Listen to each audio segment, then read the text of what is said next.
My name is Lila Bennett, 30 years old, a media specialist who spent the last decade building a life I thought was unshakable.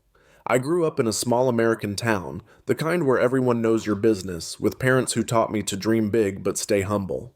I met Roy Harper in college, a guy whose charm and intellect swept me off my feet, and for years, we've been each other's everything. Best friends, soulmates, partners in crime. I've always been the planner, the one who maps out vacations, retirement funds, and even how many kids we'd have. Two, by the way, a boy and a girl. Roy's the dreamer, the one who'd whisper how proud he was when I landed a promotion or nudge me toward risks I'd never take alone. But right now, none of that matters because I'm standing in the middle of a wedding dress shop, my green dress, the one I loved, draped over Kim Harper's arm as she smirks and says, "It's mine now," while Roy nods like it's no big deal. My heart's pounding, my hands are shaking, and for the first time, I'm wondering if the man I'm about to marry even knows who I am. It started innocently enough. 8 months ago, Roy proposed at a small engagement party, just close family and friends, the kind of night where the air buzzes with love and champagne. I was on cloud nine, picturing our wedding, white roses, soft pastels, and coconut pudding for dessert, because it's been my comfort food since I was 6. We'd sit together at this little cafe downtown, sketching out every detail. I'd scribble notes about venues while he'd lean over, kissing my forehead, saying, "As long as you're my bride, I don't care about the rest." I believed him. God, I believed him. Then Kim showed up. Roy's older sister, 33, breezed back into town after years abroad, a stranger to me until that first awkward dinner at their mom Yumi's house. She walked in like she owned the place, all sharp cheekbones and sharper words, carrying a bottle of red wine I couldn't pronounce. "Heard you're getting married," she said, her eyes flicking to me like I was some puzzle she hadn't figured out yet. "I'm not missing this." I smiled, tried to be polite, even when she wrinkled her nose at my pudding idea. "Coconut? I'm allergic. You can't serve that." I brushed it off. Family quirks, right? But Roy chimed in. "She's got a point, babe. We'll find something else." My stomach twisted a little, but I let it go. I didn't want to be the difficult one. Things got worse fast. Wedding planning became a battlefield, and Kim was everywhere. I'd hired Sophie Tran, my best friend and an event planner with a knack for turning chaos into magic, to help us. She'd laugh, "Pudding at a wedding? You're wild, Lila." But she'd make it work because that's who she is. Loyal, fierce, and always on my side. We'd visit caterers, florists, venues, just Roy and me, or so I thought. Kim tagged along every time, her voice cutting through mine like a knife. I'd pick pastel flowers. She'd demand red. I'd suggest a chair layout. She'd say it blocked the view. I'd mention coconut pudding again, stubborn as hell, and she'd snap, "Not coconut, please, I'll swell up like a balloon." Roy would just shrug. "It's not a big deal, Lila. Let it go." Let it go, this was our wedding, not hers. But he'd look at me with those soft brown eyes, and I'd cave because I loved him. Sophie saw it before I did. One night, after Kim overruled my playlist, calling it dated, Sophie pulled me aside at the bar we'd escaped to. "She's turning this into her show," she said, sipping her gin and tonic, her dark eyes narrowed. "And Roy's letting her. What's his deal?" I didn't have an answer. I just nursed my beer, feeling the weight of her words sink in. I told Roy how I felt later, sprawled on our couch, my voice small. I wanted this to be ours, just us. He sighed, running a hand through his hair. "She's my sister, Lila. She's excited. Be nice." Be nice, like I was the problem. Then came the dress. My mom had found this gorgeous green gown, traditional but modern, the kind that hugged me just right and made my hazel eyes pop. We went shopping as a group. Me, Roy, Kim, Yumi, my parents, my sister Maya, who'd just flown in from Europe, Sophie, and a dozen aunts, uncles, and cousins. 18 of us crammed into this boutique, laughing, bickering, the chaos of family. I slipped into that green dress, and when I stepped out, Mom teared up. "You're a vision, Lila." Even Roy grinned. "You look amazing." I felt it. Perfect. Untouchable. Until Kim opened her mouth. "Green's not your color," she said, arms crossed. "It washes you out." Roy nodded. "Yeah, try something else." My chest tightened, but I didn't argue. I tried on a rose gold one instead, pretty but not mine. I settled for it, swallowing the lump in my throat. Here's the kicker. Kim bought the green one. Right there in front of me, she swiped it up, saying, "I'll wear it as maid of honor. It suits me better." I froze, staring at her smug smile, the way Roy just stood there, saying nothing. Sophie whispered, "She's unhinged," but I couldn't laugh. I walked out, my vision blurring with tears I wouldn't let fall. I drove home alone, Roy trailing me in his car, and when we got inside, I lost it. "You always take her side," I yelled, my voice cracking. "This is our wedding, Roy, not hers," he snapped back. "You're overreacting. Green doesn't suit you anyway. Kim looks better in it." I felt like he'd slapped me. "Quit being a baby," he added. "It's just a dress." Just a dress. It was my dream, and he'd handed it to her. That night I called Maya. She's 34, a photographer who's seen the world, tougher than me but with a heart that bleeds for her little sister. "He said what?" she growled over the phone, her voice thick with jet lag and fury. "Lila, this isn't about a dress. It's about him picking her over you." I cried then, quiet sobs into my pillow, because she was right. I'd ignored it too long. Roy's stories about Kim, how he'd brag about her coffee when someone complimented mine, how he'd light up talking about their childhood after their dad died. I'd thought it was sweet, a brother's love. Now it felt like a betrayal. I couldn't let it go anymore. I met Sophie for coffee the next day, her black bob bouncing as she leaned in. "We need a plan," she said. "This wedding's yours, not Kim's." I nodded, but doubt gnawed at me. "What if Roy won't listen?" She smirked. "Then we make him." That's when Maya suggested something wild. "I've heard things about Kim," she said, her eyes dark. "When I was in Europe, her name came up. Shady stuff, money trouble. We should dig." I hesitated, but Sophie jumped in. "I know a guy. Jake Russo, private eye. He owes me a favor." Jake was a surprise. 38, rugged, with a scar on his jaw and a grin that said he'd seen it all. We met at a diner, him in a leather jacket, me clutching a coffee mug like a lifeline. "You want me to tail Kim Harper?" he asked, eyebrow raised. "Yep," I said, my voice steadier than I felt. "Something's off, and I need to know." He leaned back. "If I find dirt, you don't freak out on me, deal?" I nodded, my gut churning. What was I getting into? Days later, Jake called. "Kim's got a past," he said, his voice low over the phone, gravelly, like he'd been up all night digging through files. "Fired from a firm in London. Embezzlement rumors, never proven. She's in debt, Lila, big time. I think she's after your dad's money." My dad was bankrolling the wedding, a tradition here, and suddenly it clicked. Kim wasn't just controlling, she was desperate. "Does Roy know?" I asked, my heart racing, thudding so hard I could feel it in my throat. Jake paused, the silence stretching too long. "I'd bet on it." My stomach dropped, a cold sweat prickling my skin. Roy, my Roy, knew his sister was a schemer and still let her bulldoze our wedding? I hung up, my hands shaking, the phone slipping onto the counter with a clatter.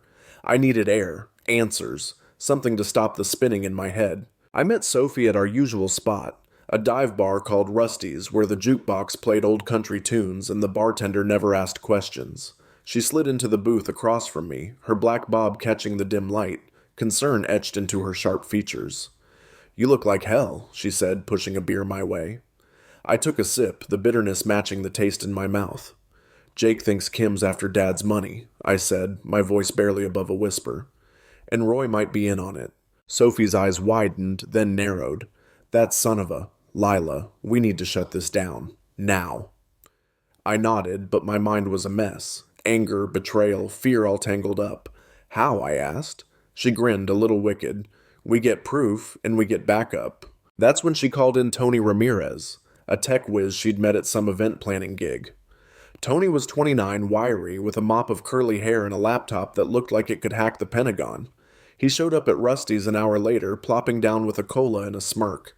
"Soph says you've got a gold digger problem," he said, cracking his knuckles. "I can dig into Kim's digital footprint, bank accounts, emails, whatever's out there, but it'll cost you a round of nachos." I almost laughed, the first real lightness I'd felt in days. "Deal," I said, and he got to work, his fingers flying over the keys while Sophie and I brainstormed. Meanwhile, Maya wasn't sitting idle. She'd been texting me updates from her own reconnaissance, snapping photos of Kim around town, noting who she met. "Saw her with some shady guy at the pier," she wrote, attaching a blurry shot of Kim handing an envelope to a tall man in a hoodie. My gut twisted. "Who's that?" I texted back. "No clue," she replied, "but he didn't look friendly." I forwarded it to Jake, who texted back fast. I'll check it out. Stay sharp. Stay sharp? I was a live wire, every nerve buzzing with dread and determination. 2 days later, Tony hit gold. We met at Sophie's apartment, a cozy place cluttered with fabric swatches and mood boards from her latest gigs. He spun his laptop toward me. Kim's been wiring money to an offshore account. Small amounts, but consistent. Looks like she's paying someone off. And get this, Roy's name's on one of the transfers. My breath caught, a sharp pain slicing through my chest. He's helping her, I said, more to myself than them. Sophie cursed under her breath. What a bastard. Tony shrugged. Could be blackmail, or he's just dumb. Either way, they're in deep. I couldn't face Roy yet. I needed more. Jake called that night, his voice tense. That guy from the pier? Name's Victor Cruz, ex-con, muscle for hire. Kim's been meeting him for weeks. I tailed him to a warehouse, heard them talking about the payout after your wedding. My knees buckled, and I sank onto my couch, the room spinning. They're planning something big, I said, my voice trembling. Damn right, Jake replied. I'm getting close, but you need to watch your back. And your dad's. I called Dad the next morning, my hands sweaty as I gripped the phone. He's 62, a retired mechanic with a gruff exterior and a heart of gold, the kind of guy who'd give you his last dollar if you needed it. Lila, what's wrong? He asked, his voice warm but edged with worry. I spilled everything. Kim, Roy, the money, Victor. He was quiet too long then. I'll be damned if anyone scams my little girl. I'm locking down the accounts. You tell that Jake fella to keep digging. I felt a rush of relief, but it didn't last. Kim was still out there, and Roy was still mine, at least on paper. That afternoon, Maya dragged me to a self-defense class she'd found, run by a woman named Nina Vega, 40, all muscle and no nonsense. If this goes south, Maya said, adjusting her ponytail, you're not getting caught off guard. Nina sized me up, her dark eyes piercing. You look like you're fighting more than punches, she said, tossing me a pair of gloves. Hit the bag, let it out. I did, each thud against the leather echoing the rage I'd bottled up. Kim's smirk, Roy's excuses, the green dress I'd never wear. Sweat dripped down my face, and for a moment I felt strong again. Then Roy texted, We need to talk. My place tonight. My pulse spiked, but I knew I had to go. I told Sophie, Maya, and Jake, who insisted on backup. I'll be outside, Jake said, hidden. Yell if it gets ugly. Sophie handed me a tiny recorder. Tape it, tape it. We need his confession. Maya just hugged me. You're tougher than him, Lila. Don't forget that. I drove over, my heart a drumbeat, the recorder tucked in my jacket. Roy opened the door, his face haggard, eyes red like he hadn't slept. Kim was there, lounging on the couch in a silk robe, Yumi hovering nervously by the kitchen. Lila, Roy started, I'm sorry about the dress thing. Let's fix this. I crossed my arms. Fix what, Roy? The wedding? Or the fact you and Kim are after my dad's money? Kim shot up. What the hell are you talking about? But Roy flinched, and I saw it. Guilt. I know about London, I said, my voice steady despite the storm inside. The debt. Victor Cruz. The transfers with your name on them. Yumi gasped. Roy, is this true? He stammered. It's not. It's complicated, Mom. Kim lunged at me. You're lying! Her nails grazed my arm before I shoved her back, my training with Nina kicking in. Back off, I snapped, and she stumbled, glaring. Roy grabbed my wrist. Lila, listen. But I yanked free. No, you listen. I loved you, Roy. I trusted you. And you chose her. I hit record secretly, praying it caught everything. Yumi stepped in, tears in her eyes. I didn't know, Lila, I swear. I believed her. She was caught in this mess too. Then the door burst open. Victor Cruz stormed in, all 6 feet of menace, a gun glinting in his hand. Where's my money, Kim? He growled.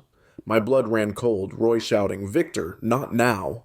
Kim smirked, relax, we're good for it after the wedding. I backed toward the window, my mind racing. Jake was out there, right? Victor turned to me. You the bride? Rich daddy's girl? I nodded, slow, buying time. Too bad, he said, raising the gun. A crash. Jake kicked the door down, pistol drawn. Drop it, Cruz. Victor spun, and in the chaos, I dove behind the couch, Roy tackling Victor, Kim screaming. Shots rang out, glass shattered, and I heard Jake grunt. Hit? I peeked out, heart pounding, as Victor slumped, blood pooling from his leg, Jake cuffing him with one hand, the other clutching his shoulder. You okay? Jake rasped at me. I nodded. breathless. Yeah, you? He grinned. Been worse. Police swarmed in minutes later, Roy sobbing as they cuffed Kim. Victor hauled off in a stretcher. Yumi clung to me. I'm so sorry, Leela.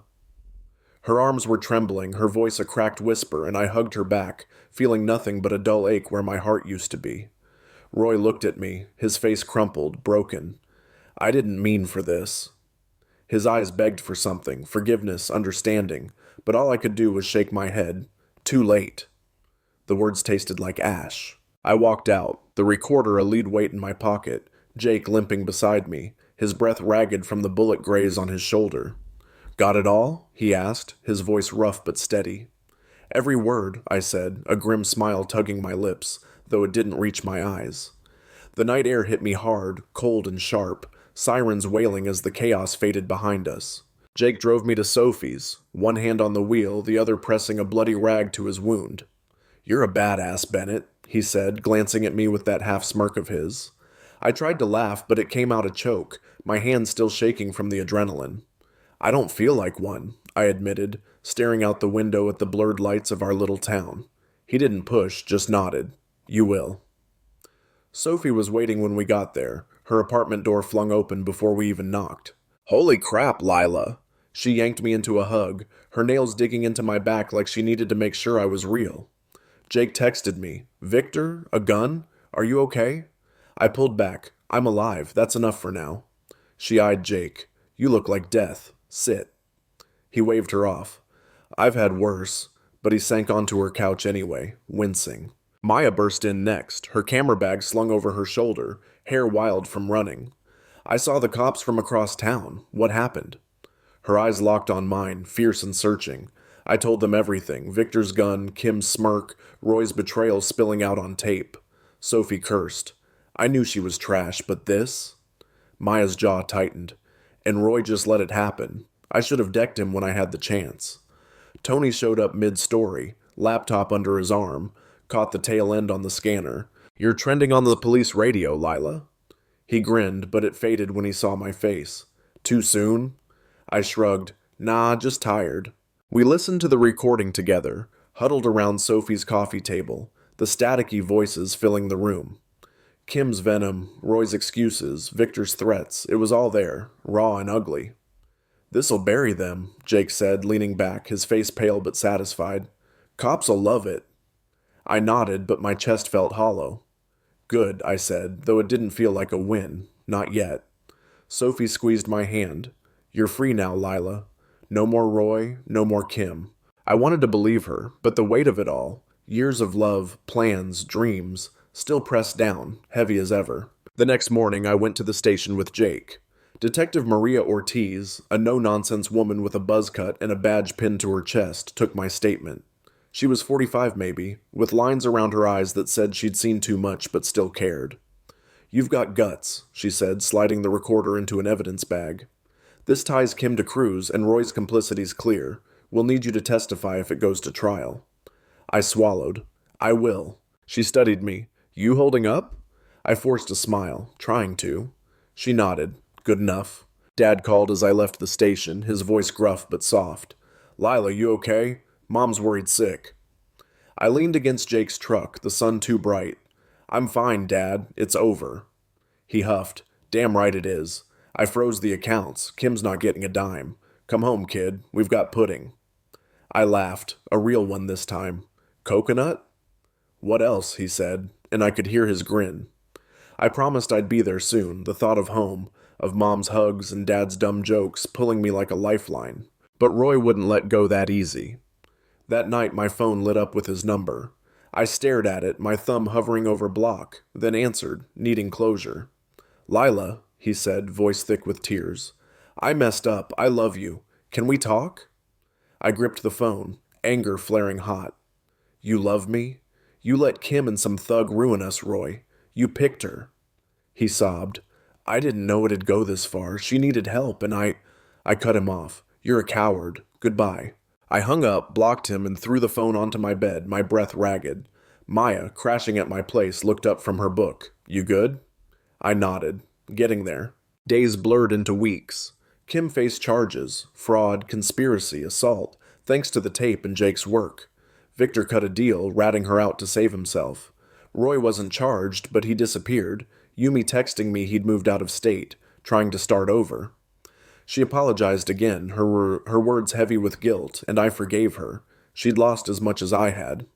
I kept busy, therapy with a woman named Dr. Claire Hansen, 50, who wore chunky glasses and had a voice like warm honey. "You're grieving a future that never was," she said at our first session, and I cried, letting it out. Roy, the wedding, the life I'd built in my head. One Saturday, Sophia dragged me to Rusty's for healing drinks. Tony was there, flirting with the bartender, and Jake showed up, his shoulder healed, scar peeking from his collar. "You owe me nachos," he teased, sliding into our booth. I smirked. "You saved my life. I'll buy you a damn buffet."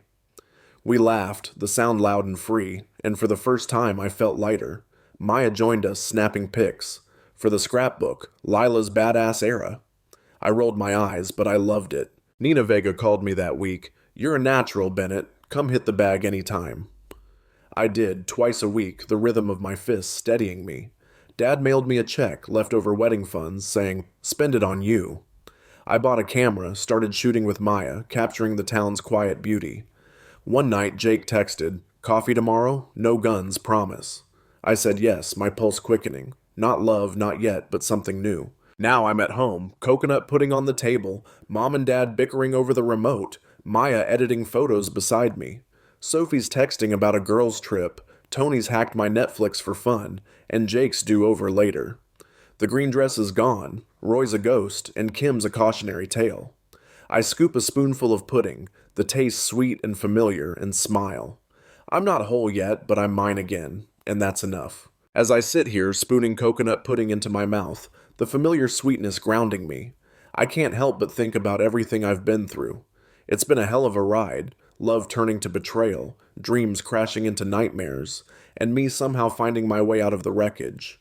Looking back, I see it so clearly now. I gave Roy my heart, my trust, my future, and he handed it over to Kim like it was nothing. She didn't just steal my green dress or my wedding plans. She tried to take my whole life, and he let her. But here's what I've learned. You can't make someone choose you, and you shouldn't have to. I spent too long bending, shrinking, trying to fit into a love that didn't fit me anymore, and it nearly broke me. Walking away wasn't just about saving myself from Roy or Kim. It was about realizing I deserved more than being a sidekick in my own story. There's another lesson here too, one that stings but feels true. People show you who they are if you're brave enough to look. Roy's loyalty to Kim wasn't new. It was there in every story he told, every time he brushed me off for her. I ignored it because I wanted the fairy tale, but fairy tales don't survive on denial. And Kim? She wasn't just a meddler. She was a warning. Desperation can twist anyone, and she twisted Roy right along with her. I'm not mad anymore, not really. I feel sorry for them, stuck in their mess while I'm here, free with people who'd fight for me. Maya, Sophie, Jake, Mom, Dad. That's the real win. Knowing who's in your corner when the gloves come off. So here's my ask to you, whoever's reading this, what's your story?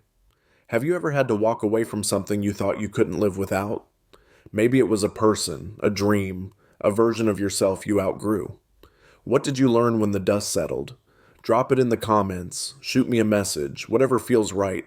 I want to hear it. We've all got battles, and sharing them makes us stronger. And hey, if you've got a killer pudding recipe, send that too. I'm always up for trying something new now that I've got my kitchen and my life back. Let's keep this going because if there's one thing I know for sure, it's that we're not alone in figuring it all out.